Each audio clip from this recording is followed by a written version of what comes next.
તો આદિવાસી નેતા મહેશ વસાવાએ ભાજપમાંથી રાજીનામું આપ્યું છે। મહેશ વસાવા લોકસભા ચૂંટણીમાં ભાજપમાં જોડાયા હતા। મહેશ વસાવા આદિવાસી સંગઠન ઊભું કરે તેવી શક્યતા છેલ્લા ઘણા સમયથી ભાજપમાં નિષ્ક્રિય હતા। મહેશ વસાવા બીટીપી પાર્ટીના રાષ્ટ્રીય અધ્યક્ષ હતા। વિચારધારાને કારણે ભાજપ છોડી તેવું નિવેદન મહેશ વસાવાએ આપ્યું છે। હાલ સરકાર સંવિધાન પ્રમાણે નથી ચાલતી તેવું મહેશ વસાવાએ નિવેદન આપ્યું। આદિવાસી ગરીબ પછાતો સાથે મળીને લડવાની જરૂર હોવાની વાત મહેશ વસાવાએ કરી છે।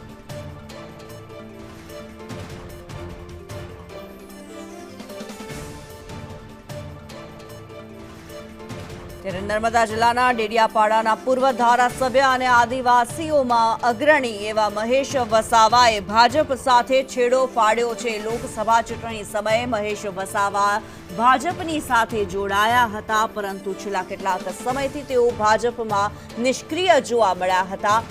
મહેશ વસાવાએ હવે ભાજપમાંથી રાજીનામું આપી દીધું છે। મહેશ વસાવા આદિવાસી સંગઠન ઊભું કરે તેવી શક્યતાઓ જોવામાં આવી રહી છે। મહેશ વસાવાએ ભાજપ અને આરએસએસની વિચારધારા પર સવાલ ઉઠાવ્યા છે। વિચારધારાને કારણે ભાજપ છોડી તેવું નિવેદન મહેશ વસાવાએ આપ્યું છે।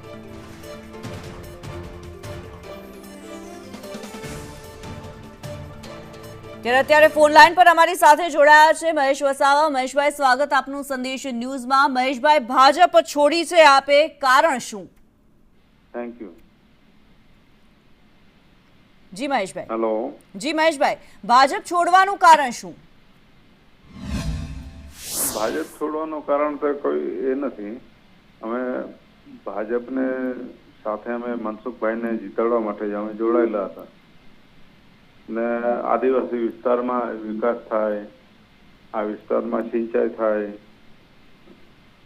રોજગારી મળે, એના માટે અમે જોડાયા હતા। પણ આજે અમે પરિસ્થિતિ જોઈ છે કે કોઈ બેનની ડિલિવરી હોય, એમાં ડિલિવરી જવા માટે બી એમ્બ્યુલન્સ નહીં મળતી હોય ને રસ્તામાં ડિલિવરી થાય, કાં તો એનું મૃત્યુ થાય, એના છોકરાનું મૃત્યુ થાય। એવી રીતે 2 દિવસ પહેલા એક સાપ કરડ્યો, માણસને ઝોલીમાં ઉચકી લઈને જવામાં આવ્યો। તો શું આ સ્થિતિ ટ્રાઇબલની આજે થાય? સબકા સાથ સબકા વિકાસ માટે। જી, પરંતુ મહેશભાઈ, આપે ભાજપમાં રહેતા સરકારની અંદર રજૂઆતો પણ કરી હશે આદિવાસીઓના ઉત્કર્ષ માટે થઈને, શું આપની રજૂઆતો સાંભળવામાં નથી આવી? હા, એટલે લેટરો અમે પહેલા બી લખ્યા છે ને અમે વિધાનસભામાં ચર્ચા બી કરી છે। જયારે ભાજપમાં નહીં હતા 2000માં, હું તો કોઈ એમાં એ નહીં હતો, અમે તો સતત ચૂંટાઈને ત્યાં ગાડી હતા વિધાનસભામાં ને અમે એ પ્રશ્ન ઉઠાવ્યા છે। ચરણ ભરવા રબારીના બધા ઉઠાવ્યા છે, ટ્રાઇબલ માટે ઉઠાવ્યા છે, સમાજ માટે ઉઠાવ્યા છે। જી, અને મહેશભાઈ, આજે એવું નથી કે ભાજપમાં જોડાયા ને પછી રાજીનામું આપ્યું। રાજીનામું આપ્યું, ભાજપ પાર્ટી છે આજે સત્તામાં છે એટલે રાજીનામું આપ્યું એટલે બધા મીડિયા અમને પૂછે છે આજે। જી, પેલા બી મીડિયાએ થોડું સહકાર આપવો જોઈએ તો આ બધી કે જેને ઉજાગર કરી શકે એમાં। જી, એટલે આદિવાસીઓના કામ અત્યારે નથી થતા એવું આપનું કહેવું છે મહેશભાઈ? ના, કામ એટલા આદિવાસી માટે નથી, સમગ્ર ટ્રાઇબલ ની અંદર હોય કે પછી એસસી એસટી ઓબીસી હોય, કોઈના થતા નથી આમાં। જી, તો હવે આગળ આપ શું કરવાના છો? શું કોઈ નવી પાર્ટી બનાવશો?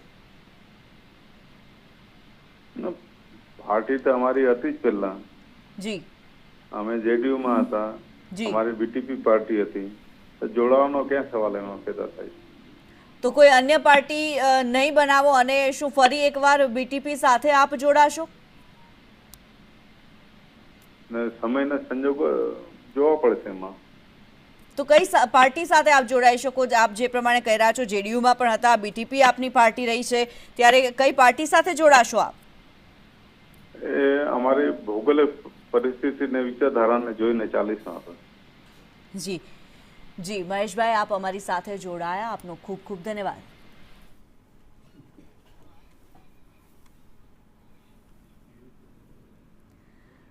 ત્યારે જે પ્રમાણે મહેશ વસાવાએ ભાજપ સાથે છેડો ફાડ્યો છે, ભાજપના નેતાઓની શું પ્રતિક્રિયા છે જાણીએ।